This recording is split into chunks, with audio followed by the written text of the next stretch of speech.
Sa mapagpalang araw po sa inyo lahat mga kaagapay at maligayang pagbabalik po sa aking munting channel, ang Kaagapay Mark. Bali ngayong araw, bibisitahin po natin si Lolo Kano, yung lolo na solo na mumuhay sa kanyang parang abandonadong bahay. Kamustahin po natin siya kung ano yung sitwasyon niya. Nung nakaraan lamang po nagatid po tayo sa kanya ng mga groceries at may nagbigay na po sa kanya sa pagpapagawa ng kanyang kwarto. 5,000 pesos po yun galing kay Ma'am Rochelle Peru. At wala pa po tayong halos nalilikom na pondo para dun sa gagawing kwarto niya kasi mga kaagapay, malapit na po magtag-ulan. Tag-ulan na nga po halos. Minsan na ulan na po dito sa amin, sa lugar namin sa Camarines Norte. Kaya, ayun.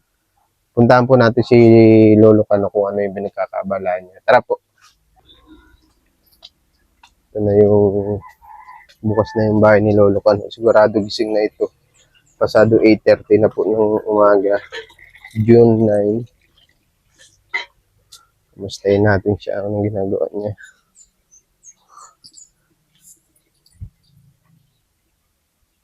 Good morning po. Sige po, diyan ka lang po. Diyan ka lang po. Sige po, kain ka lang po. Tanda mo pa ako, tay? Oo naman. Ito pa nga yung dala mo. Meron pa natira. May mga groceries ka pa. Sige po, kain ka lang po. Nagkape ka na? Yan, pakainin muna natin si Lolo Kano. Ito po kasi, kaya na sinabi ko sa mga nakapanood kay Lolo Kano, may mga ilan tayong viewers.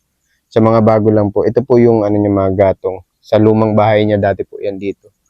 Sa bubong, ginawa niya ng panggatong. Tapos nagtitiak po siya ng mga gatong. Ito po yun. Tapos dito siya nagluluto. Kasi ito na po yung luma niyang lagay ng platuhan. Wala po siyang bubong dito. Kaya hindi ko maisip kung paano si Lolo Kano dito pag tag-ulan.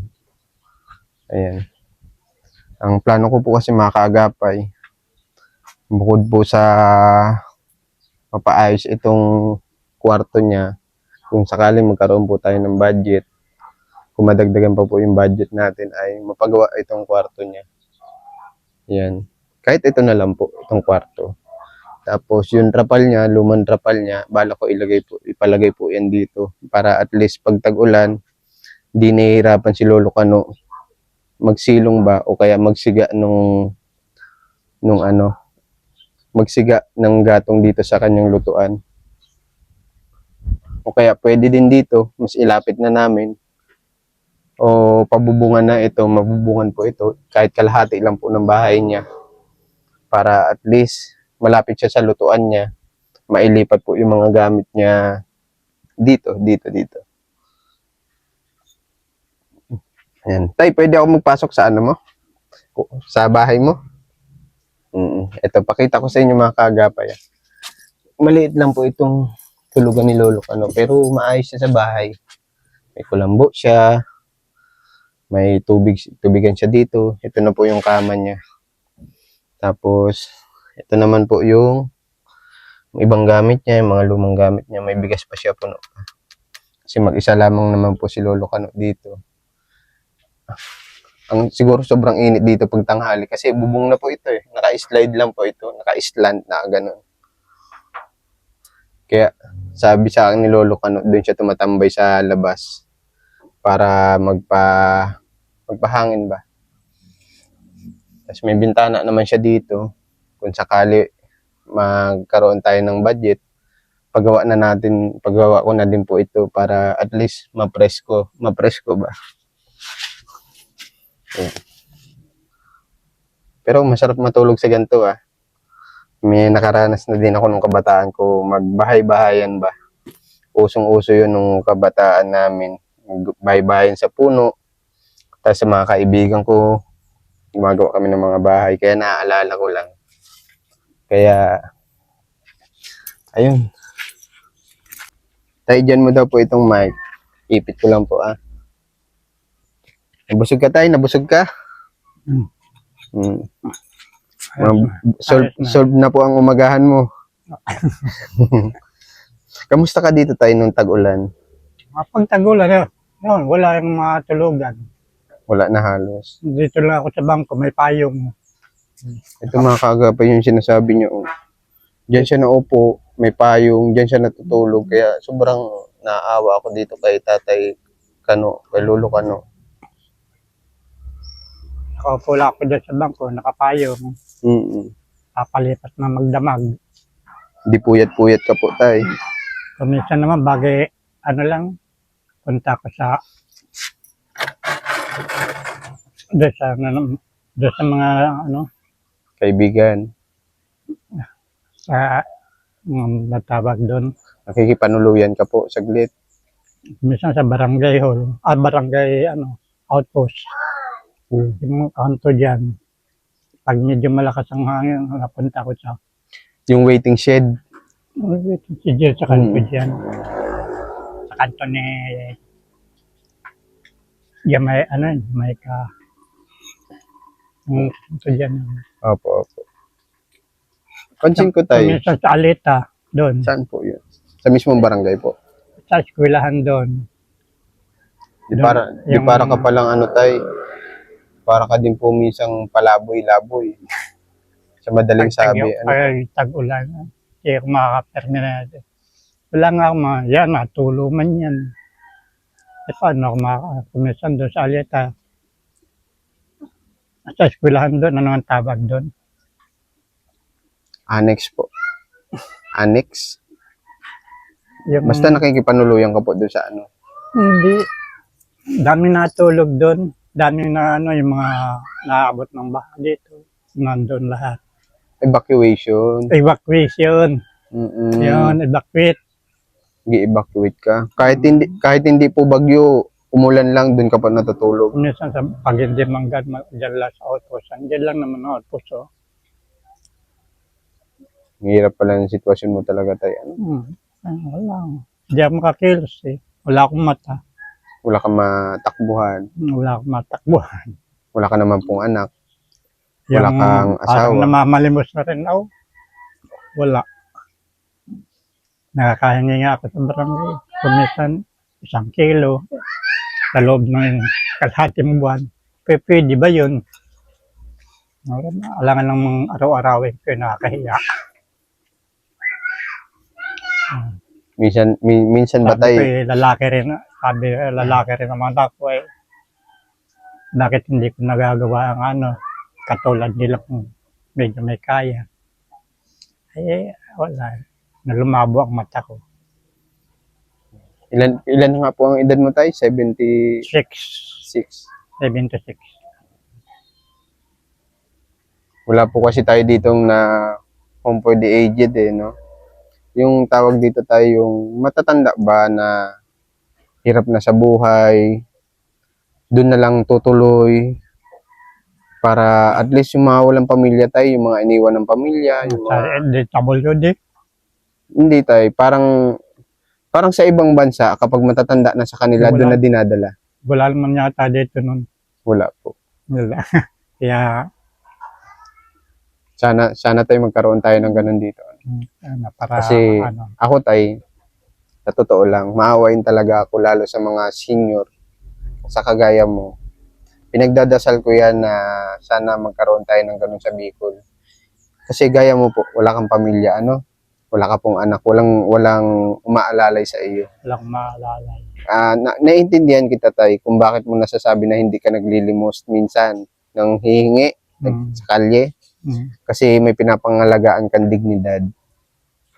Tama po ako.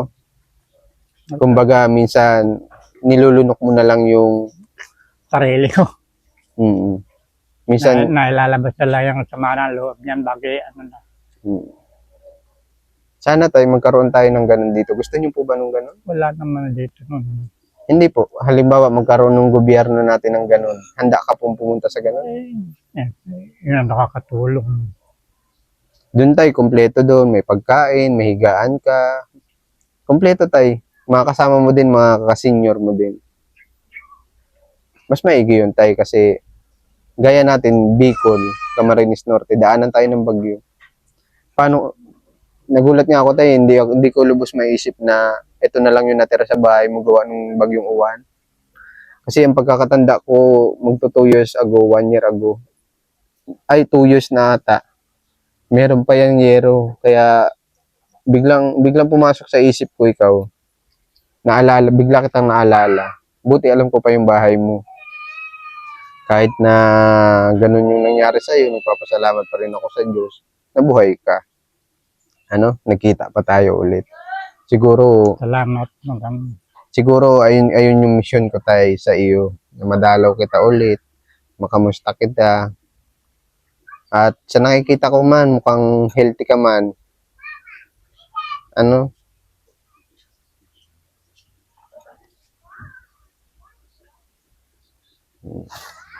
Ba't ka po naiiyak tayo? May naalala ka po? sabi ko yun. Hindi man ako nagkakaganito nung medyo may ano pa, bata-bata pa. Kaya lang kung hindi na ano yung mata ko, hindi rin siguro nagbago yun. Kahit magka-edad na ako.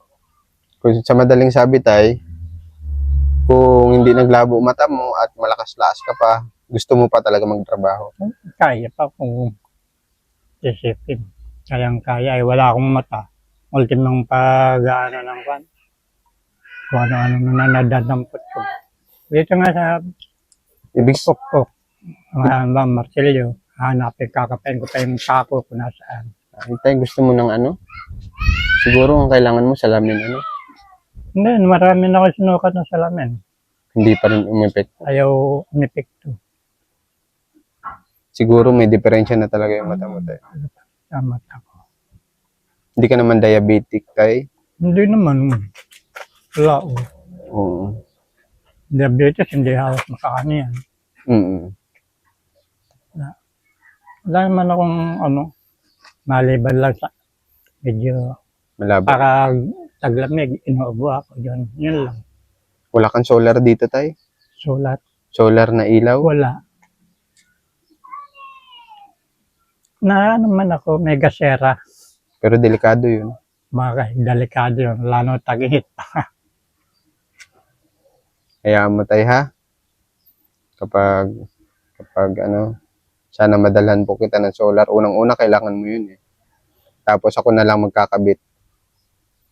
Kahit malagyan kita isa dito, isa sa kwarto mo, para hindi ka nahihirapan mga pa. Kahit sa kwarto na lang. Dito naman, pag mag-ilaw dyan, mag-ilaw dyan. Maliwanag na. Nakakabanaag na dito. Nakakabanaag, Pero nakakakita sa kwarto, man. pagkakabit ng mga dyan. Pwede kahit mga 6 na yero, gagawin lang ako ng bubong-bubong. Kahit mga 6 na yero. Kasi tayo, halimbawa po, Ah. may mga maawain pong sponsor na nag-message po sa akin, kung sakali po. Balak ko talaga tayo. Ay, sige lang po. Labo na daw ang mata ni Lolo ko. Naaawa man ako dito.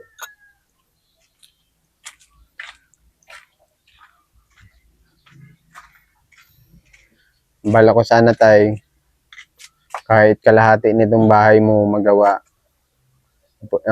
Ang iniisip ko kasi tayo, alam niyo naman po, magtatagulan na Well, yun ang iniisip ko, yung kapakanan mo na ayokong matutulog ka sa upuan, ayokong panuluyan ka pa sa iba at naawa man ako sa iyo ng sobra. sa evacuation. Okay man doon, kaya lang may iba kang kasama, hindi komportable matulog minsan. Oo, semento. Simento malamig, baka magkasakit ka pa sa baga. Yun ang iniisip ko sa iyo, tay. Kaya yung 5,000 na budget natin dito para sa bahay mo, tinatabi ko lang po talaga yun, nakalaan yung para sa bahay mo, sa pangangailangan mo. Pray ka tay ha, na sana may tumulong pa po sa atin. At yun naman, kapag gusto ko kasi maayos ka dito.